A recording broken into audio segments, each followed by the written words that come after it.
Welcome everyone to our next session. This session is a unique one. You might have heard big idea talks throughout the Ashoka U Exchange. The three big idea talks that you'll hear today were so interrelated that the Ashoka U team decided that this warranted a whole session and discussion. So the three big idea talks that you'll hear are ideas of themselves, and they're connected in interesting and hopefully provocative ways. I'm joining from what we call Portland, Oregon. This is the traditional ancestral lands, though, of the Multnomah, Clackamas, Tumwater, Watlala bands of the Chinook, the Tualatin, Kalapuya, and many other indigenous nations of the Columbia River. It's important to acknowledge the ancestors of this place and to recognize that we're here because of the sacrifices forced upon them. We also wanted to mention today that we stand in solidarity and every day with Asian Americans, and we want to take a moment of silence for the lives lost and reflecting on the violence that we've experienced this week. Let's please take just 1 minute and I'll bring us back together.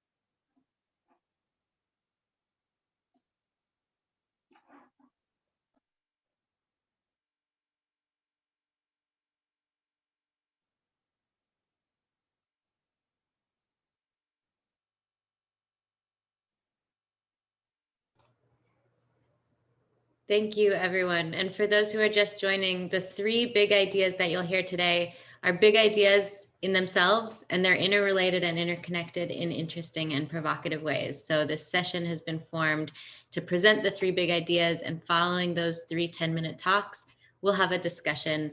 Please put questions in the chat as we go. I'll pull the questions and I'll organize them so we can use those to facilitate the discussion following the big idea talks.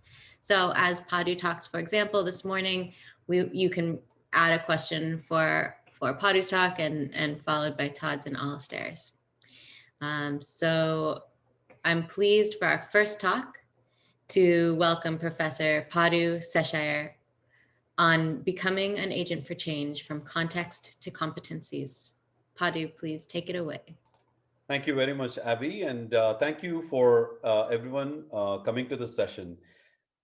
As Mahatma Gandhi once said, be the change you want to see in the world. This powerful statement epitomizes how each one of us have the opportunity to be agents of change as we understand and design human-centered solutions to some of the world's greatest challenges. If we dig deeper into Mahatma Gandhi's message, these human-centered design needs to be innovative, empathetic, integrative, and most importantly, our solution needs to meet the needs of the user.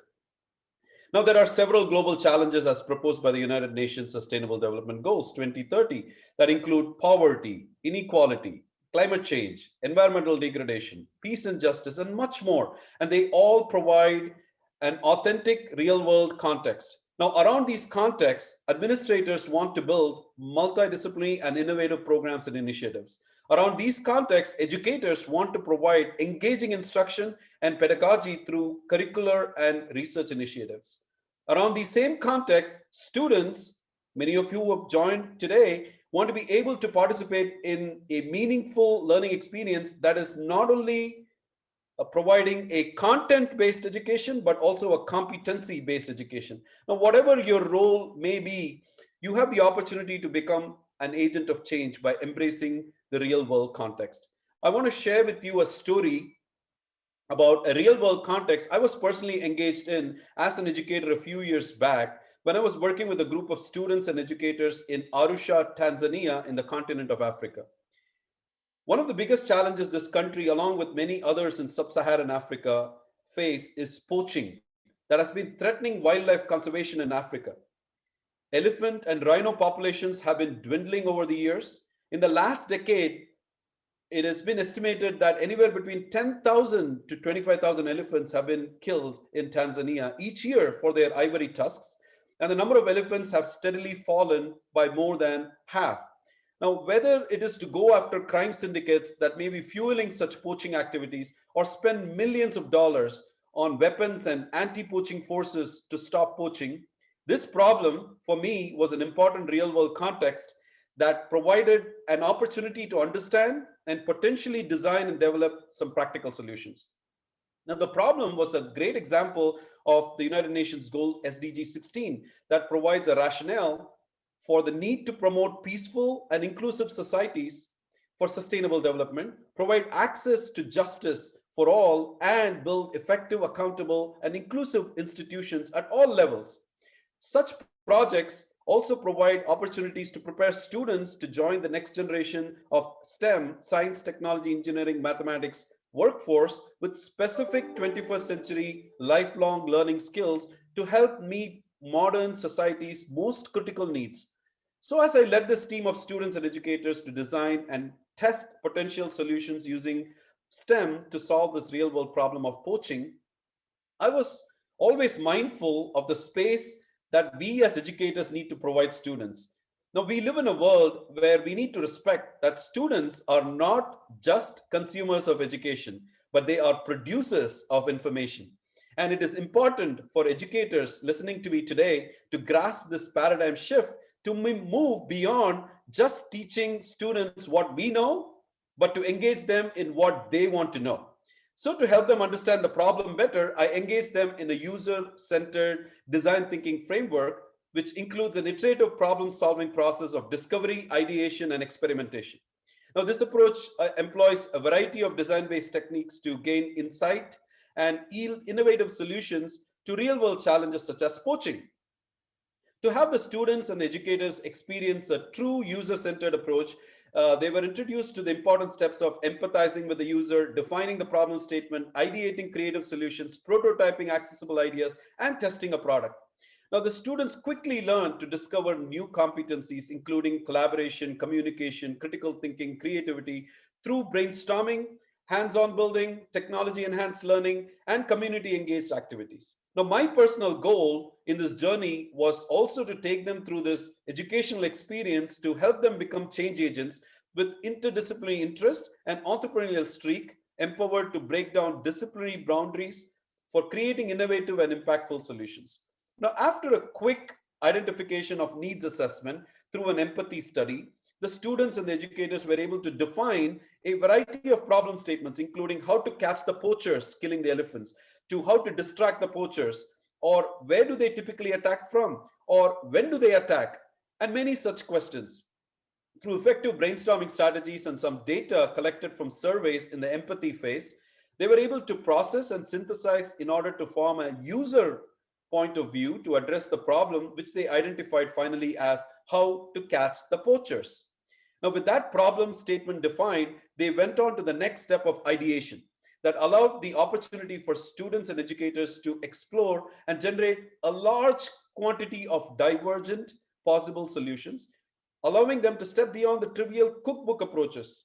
Given that many of the participants in the group had a STEM background, it helped them to converge to a prototype of building a drone like the one that I'm holding right now with, for example, the battery that's modeled by a kitchen sponge that is actually powering a flight control, which is also modeled by a kitchen sponge with sophisticated algorithms and programs working with the cloud to actually be able to work with these electronic speed controllers that are modeled by these stickers, which end up actually rotating these propellers, for example, at a certain speed and letting the drone to hover or go from point A to point B.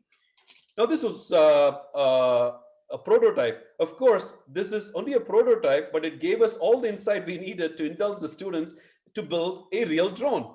And this was the real drone that was actually built with the flight control, the GPS, the propellers, the electronic speed controllers, and so on. So this was one of the drones that was used in our work to identify poachers in Tanzania and employ sophisticated algorithms on the cloud to make informed decisions and alert the nearby rangers to come catch the poachers. Now, this process of taking students through all these different phases of empathy, define, ideate, prototype, and test was meant to provide an integrated STEM experience to bring their expertise and all professional techniques they had learned to build an innovative solution. Now, this research was conducted in the Nelson Mandela African Institute of Science and Technology in Arusha, Tanzania, which was one of the 4 institutes of excellence established by President Mandela, where I actually also serve as an affiliate and visiting faculty. And we were all, actually brought together on the final day of the experience, where we were invited to share our work. Now, the stakeholders that attended this meeting included students and faculty from the institution, members of the government, even former poachers, along with rangers. While we did a very convincing job at expressing why our ideas were very novel and innovative, we actually walked away learning several important lessons. Most importantly, lessons of failure, which I'd like to share with you right now. For example, we learned that there are many communities that live in neighborhoods where elephants tend to move with families and often tend to destroy their crops and even causing stampede and deaths.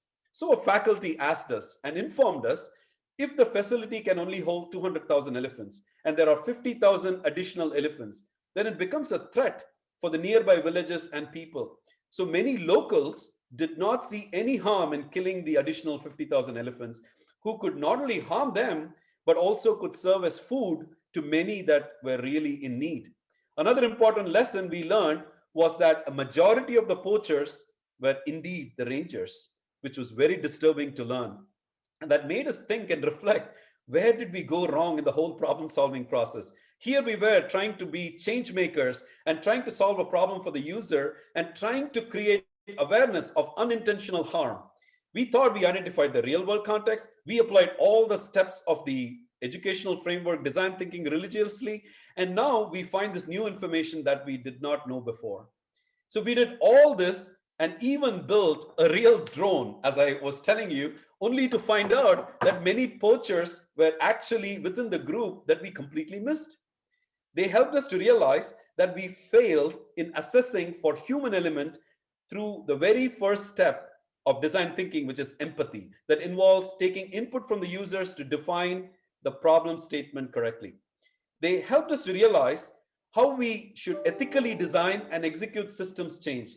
They also helped us to realize how we should ask the right questions and ask the questions to all the right stakeholders.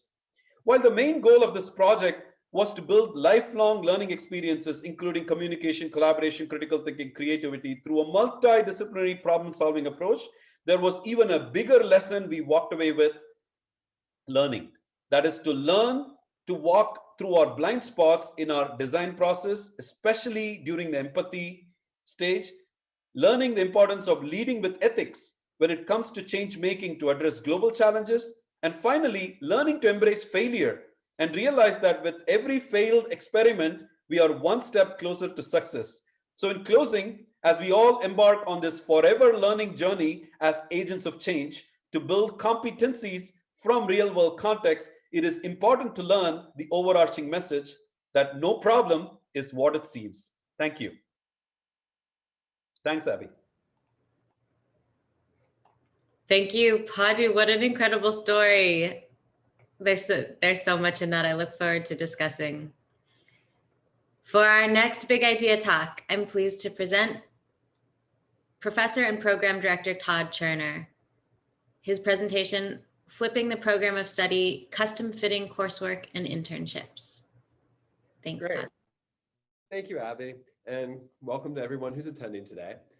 As Abby said, I'm a professor and program director at the University of North Carolina, and I want to share a story with you all today.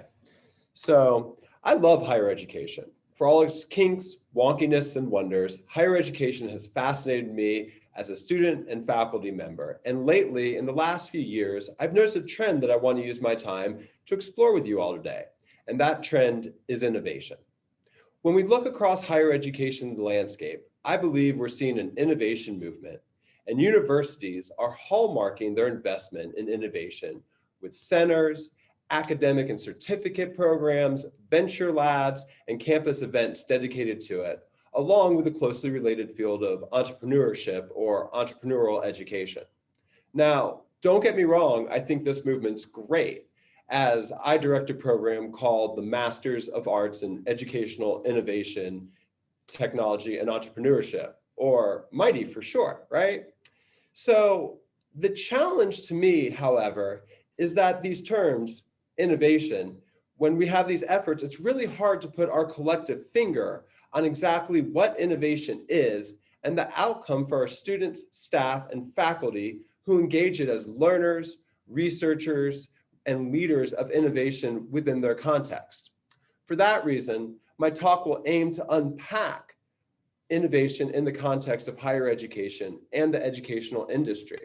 And I know this topic is extremely important because shortly after being named the director of the MIGHTY program, my dean came to my office and he asked me, he said, Todd, what do you think your students should know and be able to do after completing the MIGHTY program? Now, I have to admit, at that time, I did not have a great answer and I mumbled out something that really just bought me time, but it didn't satisfy me. I don't think it satisfied my dean either.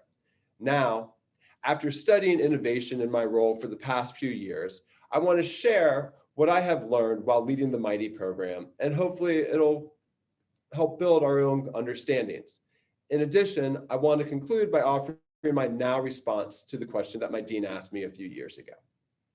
So, when you look across descriptions of innovation hubs on higher education campuses, you see phrases like entrepreneurial mindset, be a change maker, bleeding edge technologies, solve complex problems, transform the community, and my favorite, and we've used it as a tagline for my own program, create the future. So these are just some examples to name a few. And while these are all good, and to be fair, like I mentioned, I do use these same terms to describe the MIGHTY question, or excuse me, the MIGHTY program. The question becomes, what do these terms actually mean or look like in practice? Or how do I become a change maker, solve complex problems, transform the community, or create the future? And better yet, from my students' perspective, how do those skills and actions land them jobs in the field of innovation or working as an innovator? Now, these are all good questions, and I put particular weight on that last question because I want my students to land those jobs and have those opportunities once they graduate. Furthermore, when I read the job descriptions of positions that will interest my students, I see the same key words and phrases used in them, right? We have entrepreneurial, innovator, solve complex problems, and so on. And I think this is a really good thing because it demonstrates that both higher education and the field of innovation are coalescing around the same language, but it's really important to understand what these terms mean. However, as I started to key on the connections between the descriptors of centers and academic programs and labs from higher education, and those same phrases and job descriptions and other opportunities for my students, my challenge became creating ways for my students to develop those skills so they would be meaningful to potential future employers and other professionals in the field. And for me, that meant I needed a better understanding of what those terms actually mean and how they apply to the MIGHTY program. So innovation and entrepreneurism are two tough terms to define. And the "I know it when I see it" adage isn't good enough for my students, for myself, or for my dean. Furthermore, when you dig into the academic research and practitioner works around these terms, you'll see that many of them are particularly interested in generating lists or of traits and characteristics to define these terms, to define innovator and entrepreneur. Examples include motivated, gritty, locus of control, extrovert, visionary, fearless, and so on. Lists like these give me pause because, as our colleague Dr. William Gartner shared in 1989, that at best, these lists may have contextualized innovators and entrepreneurs at a certain point and place in time. At worst, they make broad generalizations about who can be and cannot be innovators and entrepreneurs. Therefore, in my work, I decided to try a different route. In education at all levels, there are typically standards that drive what is taught, right? In K-12, we have standards. These typically come from states and their departments of education. And in higher education, accrediting bodies often identify or suggest standards that can be adopted. For example, in my previous role, when I was preparing future English teachers for the classroom, I was required to align my instruction to the standards published by the National Council of Teachers of English. Now, I am fully aware that there is a contradiction between entrepreneurism and innovation with standardization, but nonetheless, I was still curious if those standards exist. As you may have guessed, I couldn't find any. This is a good thing and a bad thing, right? I mean, really, how do you standardize innovation? With a background in managing programs and teacher education, I was very used to accreditation standards, procedures, and policies. So I was interested, but without these guiding principles, I now had the opportunity to do the very work I was teaching. I was able to innovate around my program stakeholders. To me, innovation has always started with listening and understanding. Now, depending on our context, the people we listen to will likely be different, but understanding begins with listening to our stakeholders. And for me, that includes my students, professionals, faculty, entrepreneurs, and innovators in the field, and many more. This is what I heard from them. We must flip our programs so they're aligned to our students' interests and industry needs. That means we must know what our students' interests are and what the industry needs are. In my context, students want to develop the skills and abilities to make educational products and provide services that support people's learning and improve their lives. From our industry partners, I heard that their companies and organizations have different needs. No one exactly has the same. Some need instructional designers, some need product development team members, some need organizational change agents, others need user interface support, and others still need digital marketing. With so many organizations in the field of educational innovation, ranging all the way from international nonprofits and statewide organizations to newly launched startups and growing small businesses, the needs of the stakeholders, the needs of our stakeholders are as diverse as the services and products that they provide. However, reflecting across these conversations, the stakeholders all expressed a need for understanding the context of their work, the soft skills needed for collaborative work, and coachability. In fact, it was essential that individuals and the organizations of our stakeholders could learn and grow as professionals, as well as use constructive feedback to improve.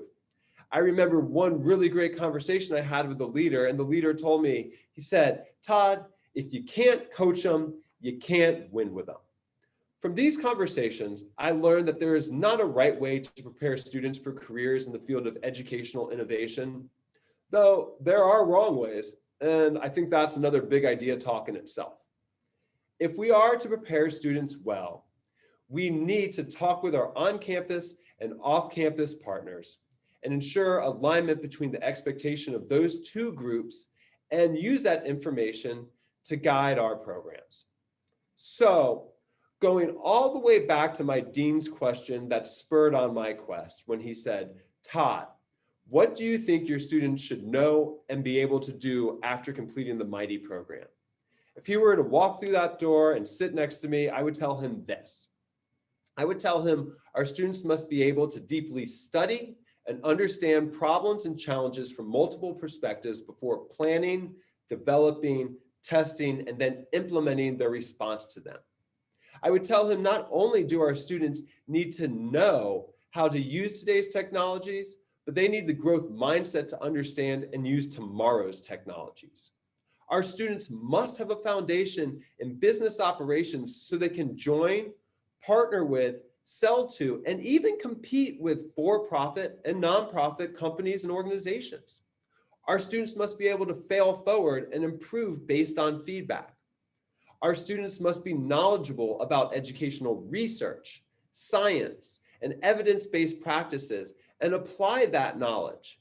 Then, undergirding it all, our students must be practitioners of equity, agents of inclusivity, and committed to diversity. Our students value these skills, our stakeholders value these skills, and if we are to prepare students for the field of educational innovation, as in my case, we must communicate with our stakeholders and ensure our programs are in sync.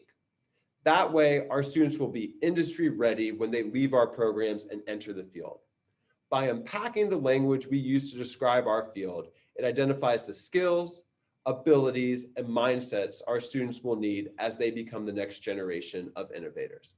I appreciate your time, and I look forward to our follow-up conversation. Thank you. Thank you, Todd.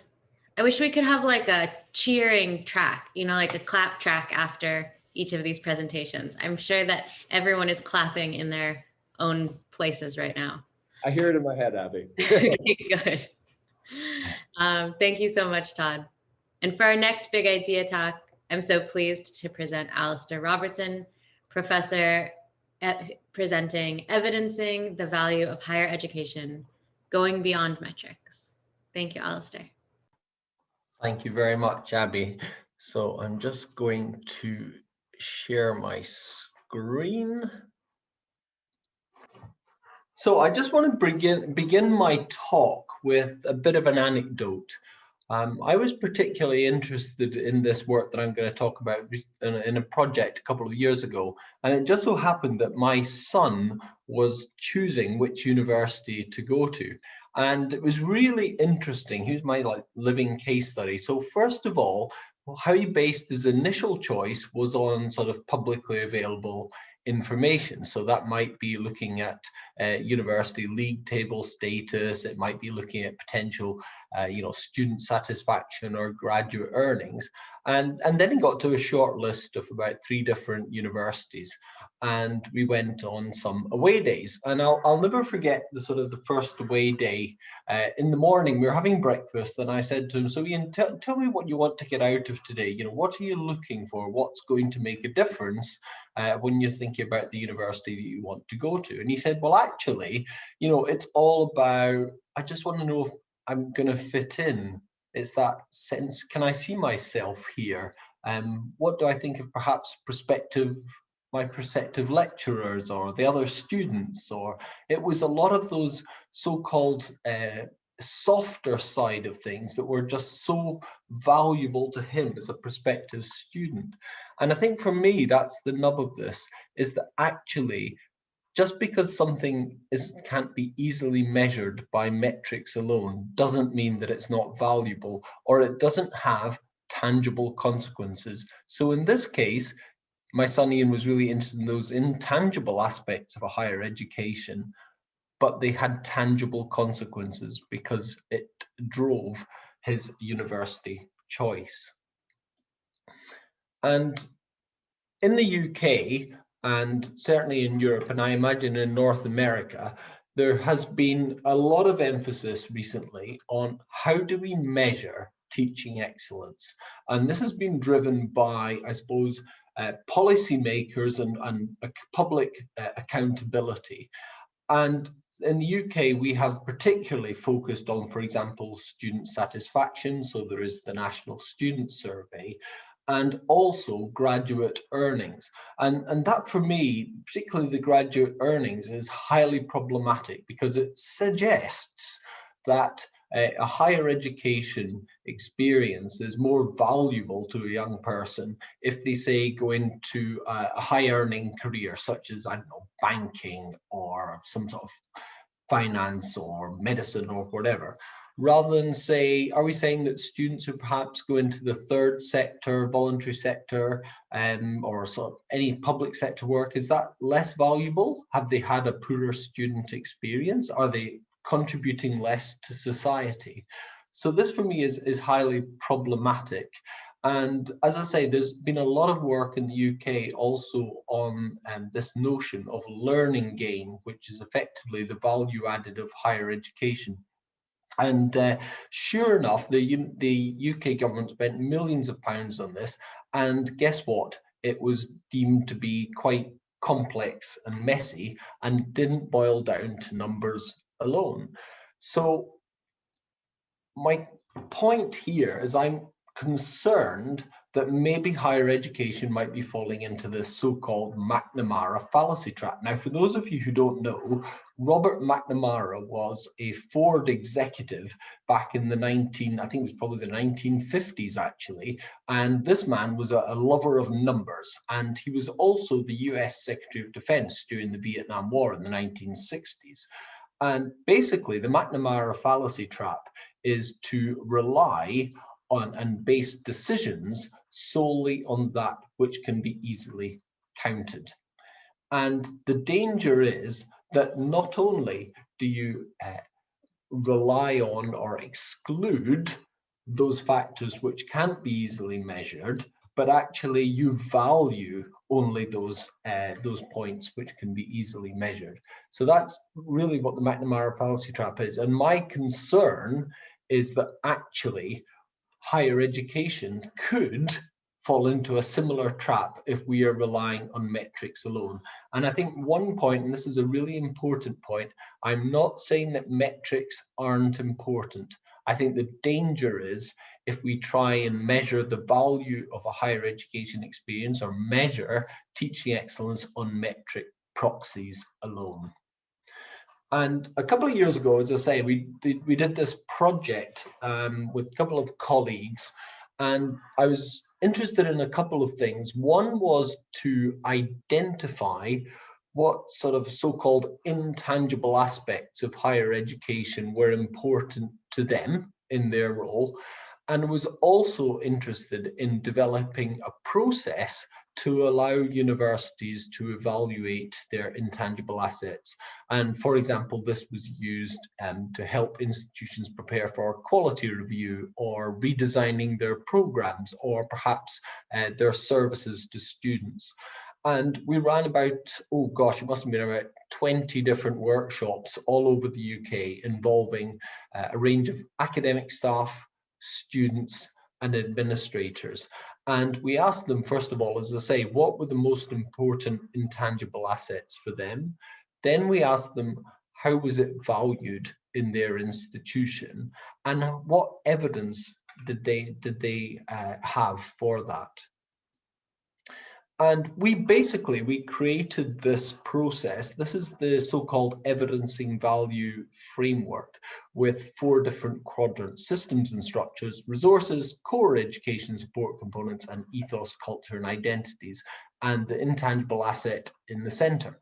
Now, to give you a practical example, if we go back to my son and that importance for him of sense of belonging, and then put this into the center and then think about, let's think first of all, look at bottom right, core education support components.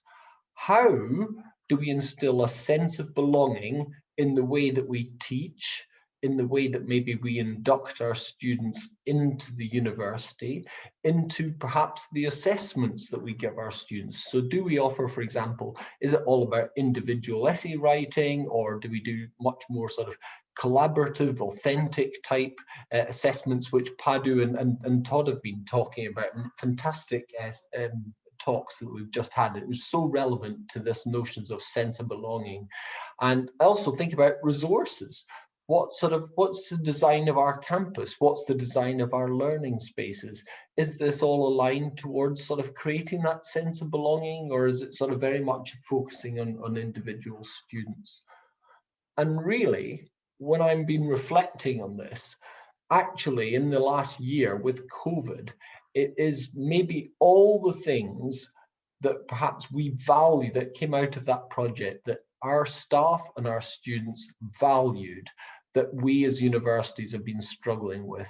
And as I say, the project identified a range of priorities such as sense of belonging, the relationships between staff, the notions of sort of well-being, the transformative impact of higher education, because we all know that higher education is much more than academic achievement. It's about personal development. It's about students maturing into lifelong learners. It's about engaging in all of those co-curricular and extracurricular activities. How can we do that in an online environment? This is something we've really been struggling with. And I know at my university, we've done a huge amount of work about how to help our students enhance that online socialization, sense of belonging, and wider achievement. But it is really difficult, and they've all come under threat with this move to remote learning. So my big idea, and this is where I'm leading to, is that actually the most successful universities and colleges in the future are those which can successfully embed their so-called intangible assets into their blended student experience. And that is my big idea. So thank you all very much for listening.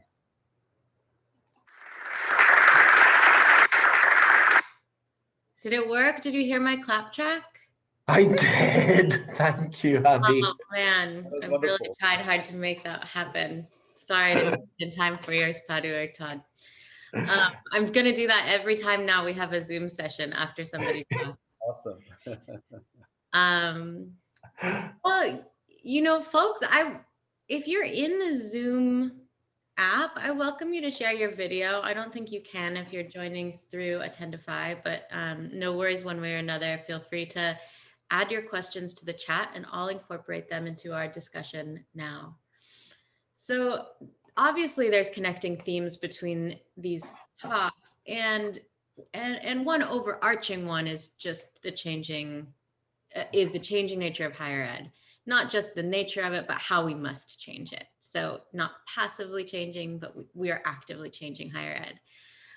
We're also in a moment of an external force creating radical change in higher ed, which is COVID-19. And one of the questions we've been discussing is to what extent the pandemic has accelerated change or has been a pivot point for our industry. I just think I want to apply that to everything, you know, everything around me. Is this accelerating what's happening or is it changing the direction of it radically? So I'm curious from your perspectives and from the kinds of themes and urgent changes that you're discussing, is it pushing us back? Is it moving us forward? You know, things like belonging are so complex when we're all in our own spaces. So let's discuss that. And I'll also be monitoring the chat for other questions. I'm happy to go first, if it's okay, Todd and Alastair. Yeah, go for it. So, you know, I think COVID, you know, the word has now become almost synonymous with negative connotation. But what has also happened is COVID has, if I think about it, it's like forced innovation.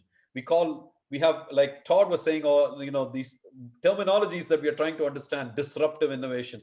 COVID actually has become, for higher ed, forced innovation. We've had to move from chalkboard writing to, you know, figuring out all these cool software that are out there. And so in a way, it has helped faculty to become learners again, all the way again. And some of us had to do a whole new PhD to understand all these digital tools and all that. So in a way, I think I'm a very strong believer of appreciative inquiry, like, you know, instead of thinking like this is not possible, asking ourselves like, what else could we do?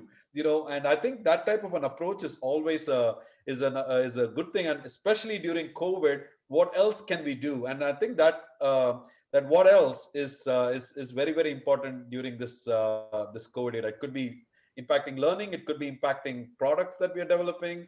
You know, a small example I'll leave with is I was talking to one of my friends who owns a big company, and all he had to say was, I have a coffee machine, and you know, I have people drinking coffee 6 times a day, and I have over 73 employees. And he started to do a back calculation and said, oh, that's the amount of money I'm saving. Nobody even thinks about these. So yes, we understand about lives lost and all these things, but on the other side, there's impact on economy, impact on so many other things. So I think we should also start looking at what else has COVID helped us to think about.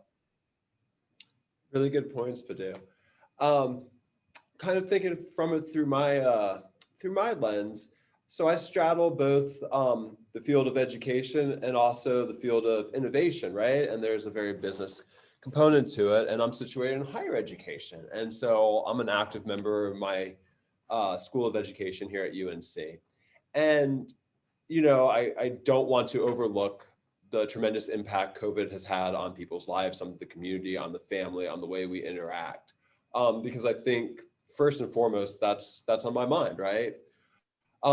Secondly, when I think about it through a professional lens and myself as an educator, I think what COVID did is it gave us a space to reflect on our practices and what it means to build community in online spaces, how we interact with each other, and more so than that, how we structure learning opportunities for our students, how we structure the internships opportunities. You know, what does it mean to go into the field when you're in your house? And I think, you know, I don't think there's one answer to do it all, but I do want to share one anecdote that my colleagues and I have experienced, and that's been a pause, right? So our university literally paused instruction when we went to remote instruction. And what that time gave us to do is it gave us time to think through our practices and to realize when you shift from face-to-face to an online context, you can't necessarily do what you did. And moreover, if you always do what you always did, you always get what you always got, right? And that's not possible in this digital world that we've come to be in. And so I actually think COVID, as Padu was talking about, I think COVID has actually given us an opportunity to innovate and to, you know, re-engage our teaching and our learning and even our research. Because I mean, the ways we collect data now, like I can't go out to the train station. I can't go out to Metro and watch people get on board and do check marks. And if that's my research, right? I can't go out into a live classroom. I can't even, speaking to my colleagues in teacher educations, they can't even observe teachers teach the same way they did. So that pause gave us time to rethink what we did and what we're doing. And with a future thinking lens, I'm very interested to see how some of these innovations carry over into a hopefully very near post-COVID world. What will we take? What will we not take? And where is this transition going? So when I think about that question, I'm thoughtful about the losses we've incurred and the changes we've endured, but I also think that pause and that time to reflect gave us an opportunity for innovation in our respective contexts. Yeah, I mean, I think this is a really live discussion in my university as well. So like everywhere else, I was saying that probably for the first months, it really was adaptation to what I would call emergency remote teaching. It wasn't online teaching. What we did was we took programs that were meant to be delivered on campus and we adapted them rapidly for online delivery. But actually, I think people have become more and more comfortable with use of tech. I mean, obviously there's people who are still a bit nervous, but I think it goes back to what both Todd and Padu have been saying. I think it's a huge opportunity for innovation. And actually, I mean, this is really interesting because just even in the last week, the UK government's become a lot more optimistic about particularly late summer and the autumn. And so we're having a live discussion about, well, what's our learning and teaching going to look like next academic year, you know, particularly if there's no social distancing, etc. And if I give an example, the lecture, I am really struggling to see why, from a public health perspective, but also a pedagogic perspective, you would have 300 students in a classroom to listen to an academic member of staff talk for 50 minutes. There doesn't seem to be any sort of benefit to that when we can do this much more effectively and interactively online. And not only that, I can pull in my guest speakers from all over the world to maybe contribute. It is such a rich experience. And I think what's fantastic, we actually had a meeting yesterday and staff were complaining that when they're sort of putting in their timetable teaching activity, it's all very traditional. It talks about a lecture or a seminar or tutorial. And staff were saying, well, what about all the great stuff that I've been innovating in, you know, over the last months that our students really are enjoying? You can't put this into the timetabling system. And I think so. Going back to the question, we would never have had those discussions 12 months ago. So I feel that, yes, it's fantastic. We are going to get back on campus. It will be a blended learning teaching, but actually I feel that there is no going back to the way that things were. And indeed, why should we? Because we've made so many advances in such a short period of time. Alastair, there's a question for you, and while you're Oh, right, okay. on stage, the question is from Joanne Perrier. She says, the balance between metric and qualitative is really needed to further a system change. In your view, Yes. what type of interventions in our practice do we need to do to bring that change to policy and curriculum? So I think for me, if I even think about in my institution just now, we're putting together our new learning and teaching strategy. So what I'm doing there is and there's a range of metrics, obviously key performance indicators. So that's based on, say, student retention, student success, student satisfaction, the kind of things that you would expect. But then actually we're putting together a range of richer qualitative indicators. So what indicators of success are we looking for? And that can include all the kind of things that I've just been talking about. And they don't come with nice, neat metrics, but we can certainly come with statements about what we are trying to achieve. And then through, as I say, mixed methods, whether it's surveys or open comments, this kind of thing, but richer methodologies, we can get evidence for that. But I think it's really important that we don't just think about the metric. We think about those, and we don't get hindered by metric proxies. So that's why, as I say, I'm really drawn to this notion of indicators of success. And Padu and Todd, would you add anything? All right. I think it's really hard to quantify success because I think there are so many different compartments of our lives that speak to what success is. We had an earlier comment in the chat about that. Like, what is it? What does career success mean? And you can't rubricize it, so to speak. And so I think Alastair's point about mixed methods, taking the qualitative and the quantitative, and really thinking about, I like your term of indicators instead of data points. I thought that was really thoughtful.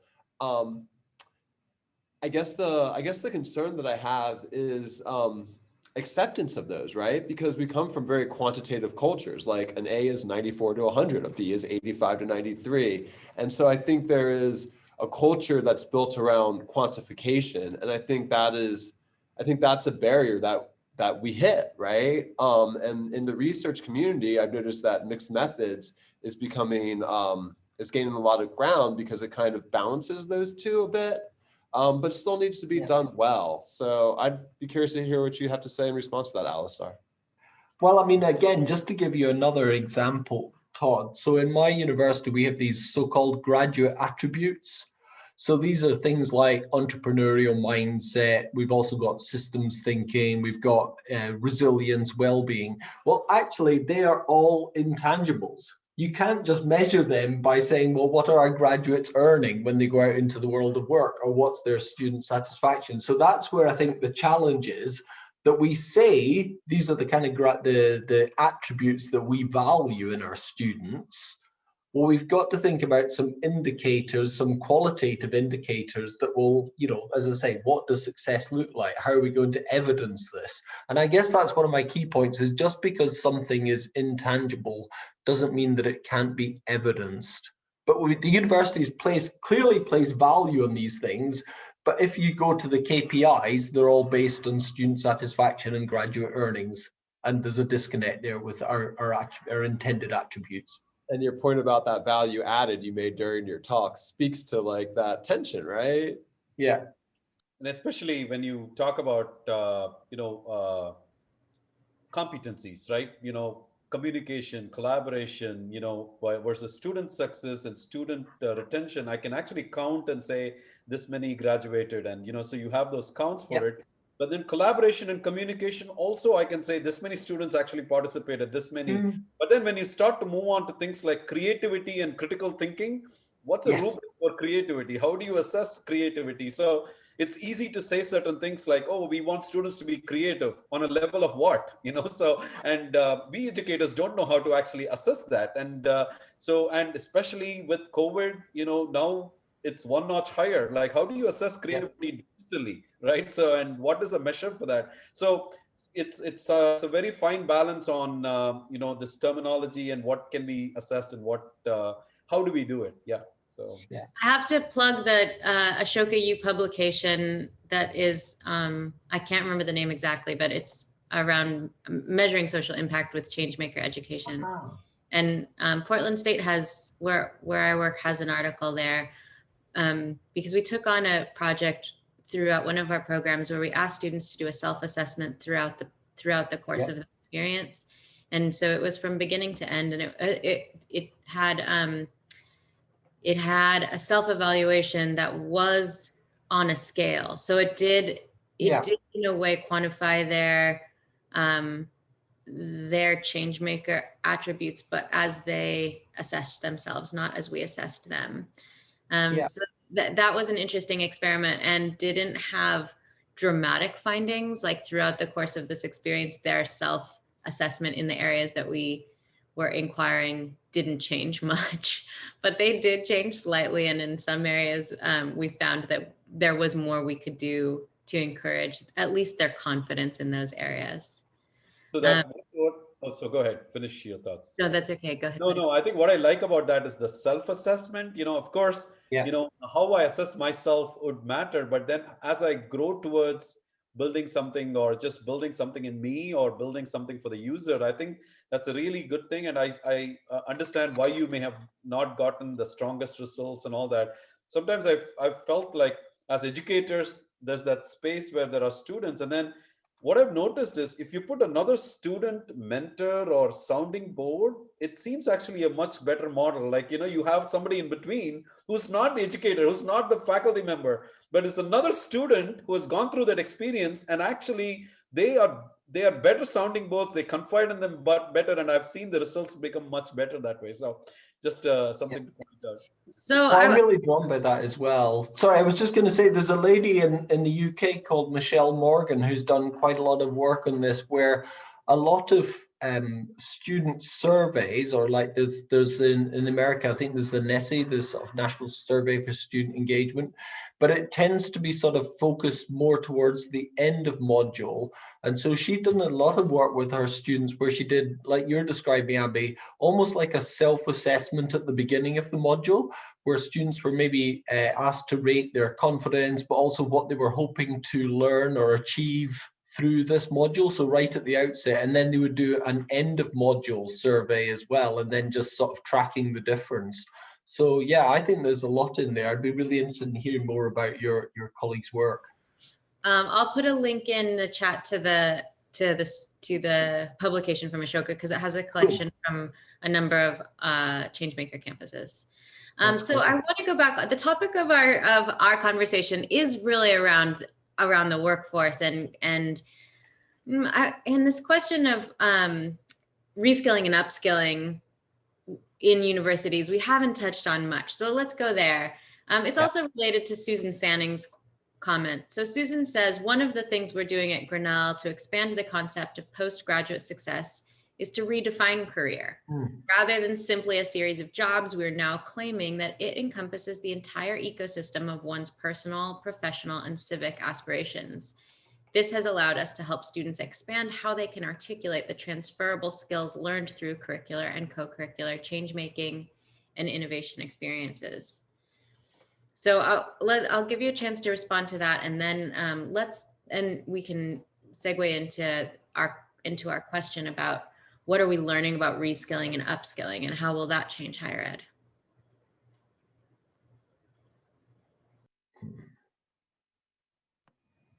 So I'll hop in there. When I think about careers, and I completely agree, it's not just a process of getting different jobs, right? A series of different jobs. Like there's something more. And so when I think about careers and when I have these conversations with careers, I spend time talking with my students, because what I'm really trying to unearth is I want to know their passion. I want to know their motivation. And I don't think it's very possible for us to compartmentalize our lives. Like, I'm a father, I'm a male, I'm a runner, I'm an educator, I'm a technologist, I'm a researcher, I'm a lot of different things.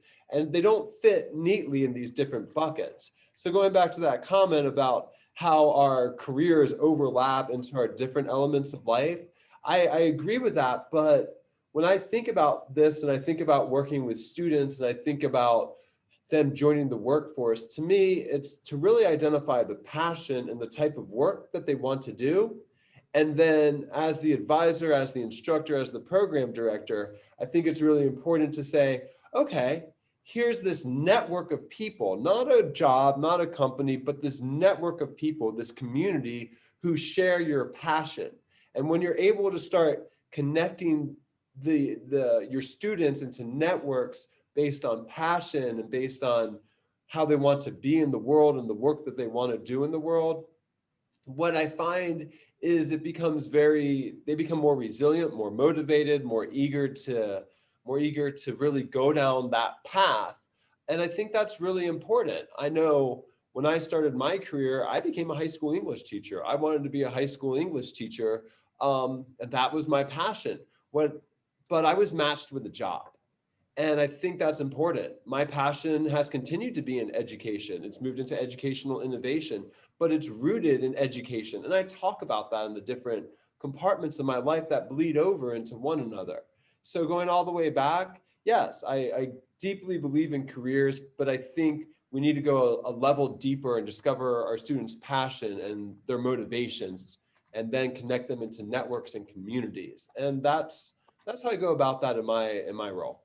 I agree with Todd completely. So, I mean, when we talk about reskilling, we are talking about, people that have an aptitude for learning a completely different skill, right? So I think then they have to go outside their comfort zone and actually learn something new. But upskilling is more focusing on learning new skills to improve their own current performance. So, without really changing their position or career. So, whatever they are doing right now, they're growing in that same position, but then, or skill, for example, but the reskilling part. So I think in the current situation, people are starting to transform themselves by learning this new idea, and it could be like, taking on cooking, for example, right? So, I mean, and so there are several opportunities to do that. When you're a Boy Scout or guide and, you get badges for cooking or going to different things. Why don't we have badges, right? So simple things like I'm teaching in mathematics, but why don't I get a badge for something else? And this idea of badging has led to a big movement called micro credentials. Which micro credentials, as in you get a badge on something, it's not, and certain number of badges may become a module, certain number of modules will become a course, and certain number of courses then eventually becomes a degree. So, I think there is these opportunities, and could be got on LinkedIn to Twitter. Now, everyone is starting to give these little mini things that you can just learn something new and come back. And so I think this is the time to take that opportunity, because we are all in a digital world. So.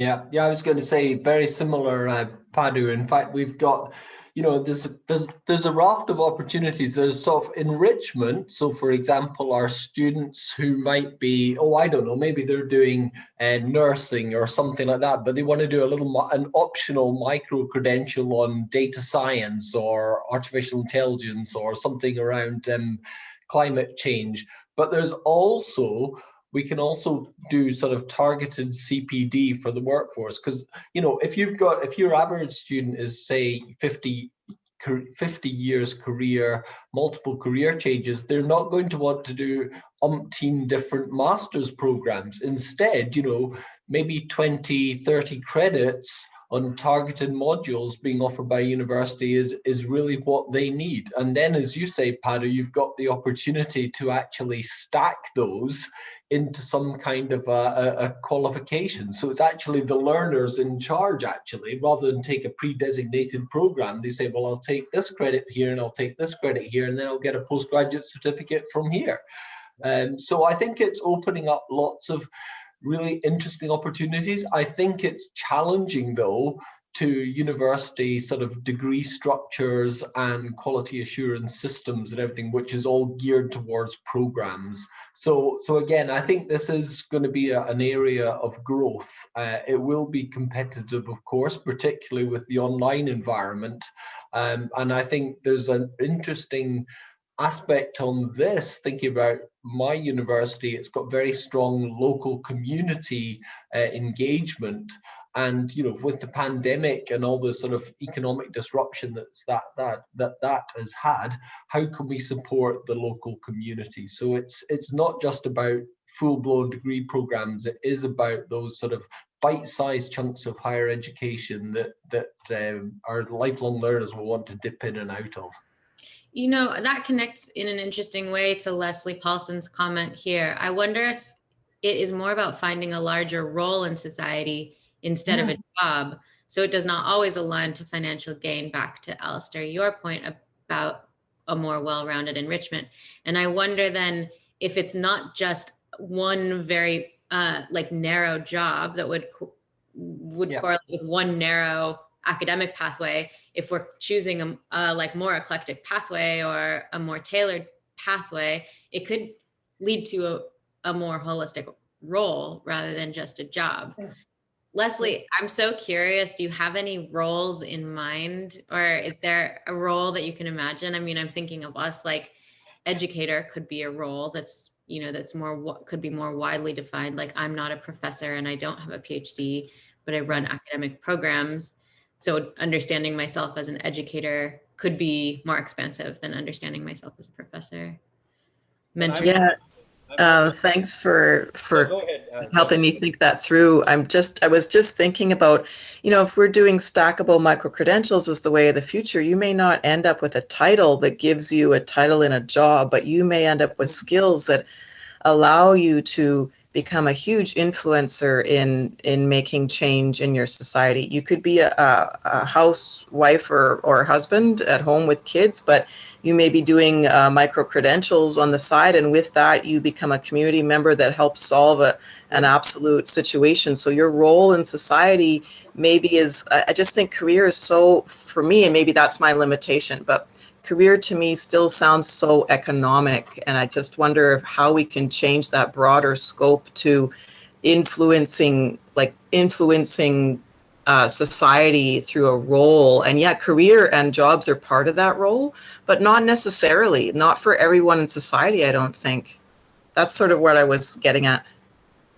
A great point, Leslie. I think really motivated by community around you. So this is where I think I was, and Alastair and Todd is also sharing. I mean, Abby, we are all sharing is find what motivates you in your own community, and that becomes your project, and that becomes how it could be as simple as food is being wasted, lots of pizzas are being thrown.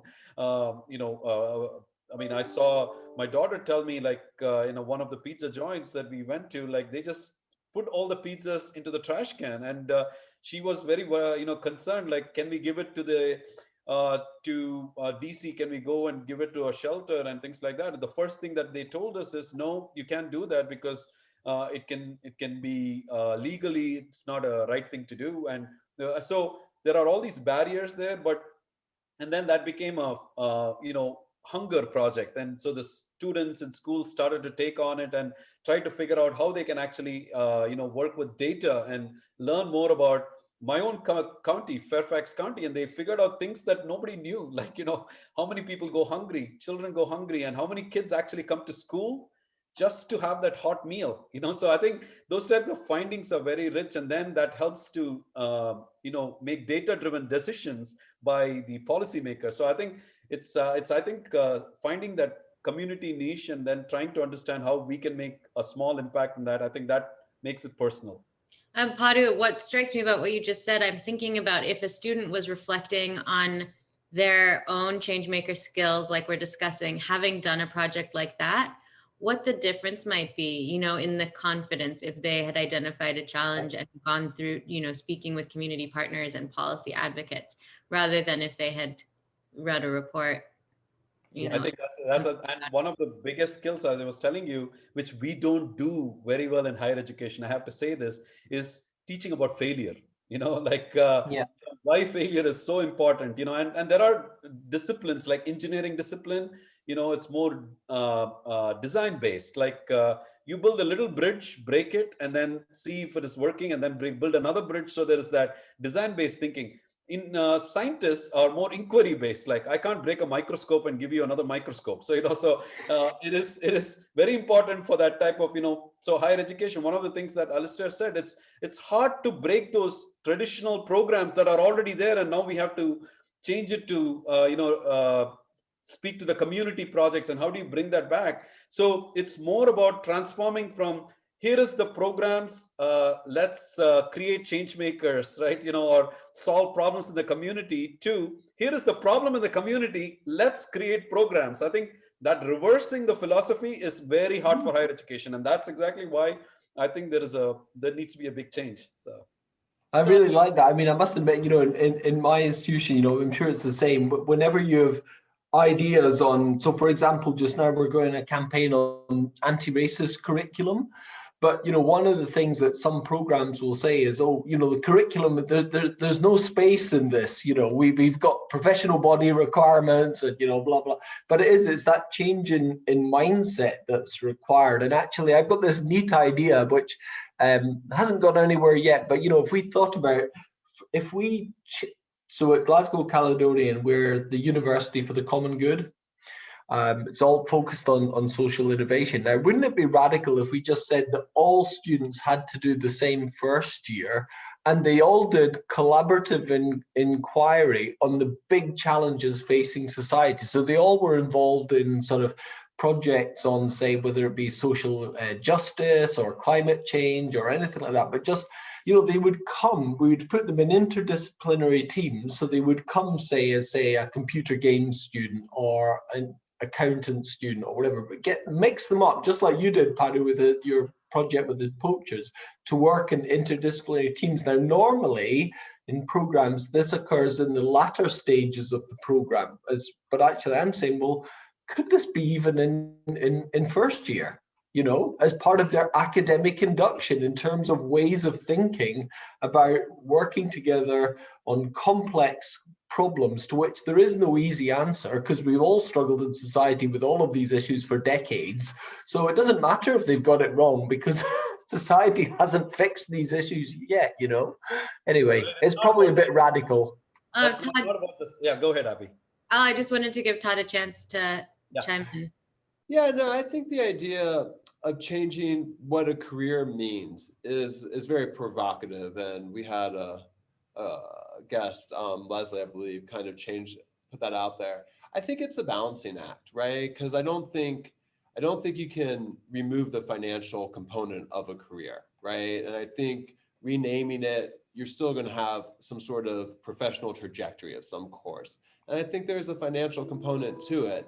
But I think, I think it goes back even to what Alastair was saying about balancing the quantitative and the qualitative. I think it's balancing the financial components as well as it is the social impact. And I think what we were just talking about, understanding our society, understanding our community, having our students engage in those ways is a great way to, again, identify their passion, identify where they want their careers. But to turn our backs on the financial impact, I think there's a balancing act, and I think there's a way we can placate both ends of that spectrum. And so, perhaps that's a little traditionalist on my thinking, and I accept that. But I think there's this idea that, there's elements that I think we need to consider as we get a lot more progressive with our thinking about what is a career, what is community engagement, and how we foster that in our students through a growth mindset or an innovator's mindset. Thank you, Todd. Other closing thoughts?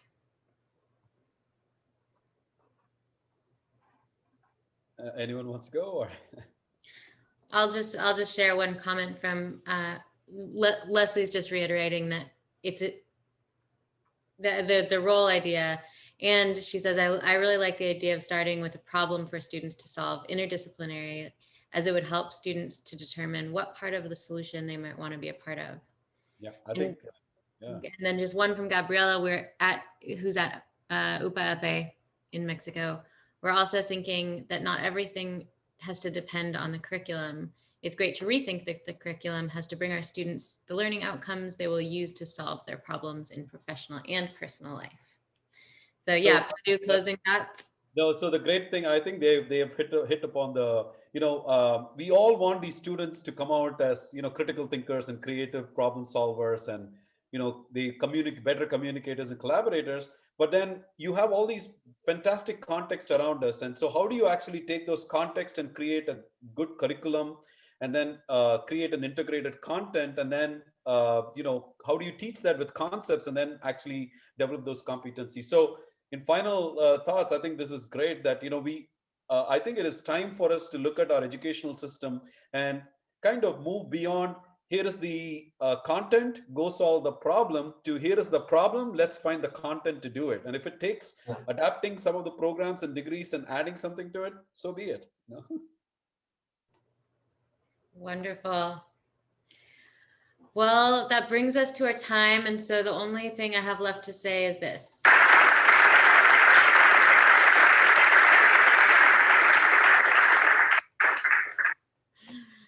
Thank you so much. Thank you everyone for joining us on Zoom and through Attendify. Thank you to the wonderful speakers for preparing those big idea talks and to be open to such a provocative discussion, as Todd said.